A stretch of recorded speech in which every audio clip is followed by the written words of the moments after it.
Pas një periudhe të gjatë larg medias e televizionit, vëllezëri Dheshaj u rikthye në vëmendjen e publikut, por tashmë në një tjetër nivel gati të paimagjinueshëm. Donaldi pasi u martua me Borën u tërhoq nga ekrani dhe u përkushtua punës artistike në studion e tij, por befas vjen një tjetër lajm i madh nga ai.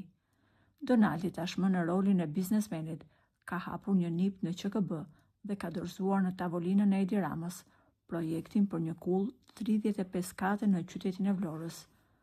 Pritet firma e kryeministrit për fillimin e punimeve, por një tjetër zhvillim ka patur në jetën private të Romeos. Pas dy lidhjeve të bëra mediatike, atë me Jonida Maliqin dhe vajzën e kryeparlamentarit Niko Peleshi, Romeo ka vendosur të mos i ekspozojë më lidhjet e tij. Së fundmi, mediat kanë zbuluar se Romeo është në një lidhje 3 vjeçare me një biznesmene që është 20 vite më e madhe se ai.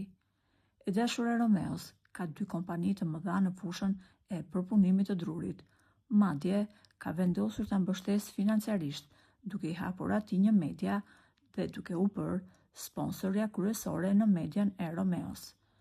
Sipas lajmeve që kanë qarkulluar për lidhjen e saj me Romeon në rrethe të ngushta, ajo mësohet të ketë thënë: "Jeta ime private është e imja dhe unë e bëj atë si të dua.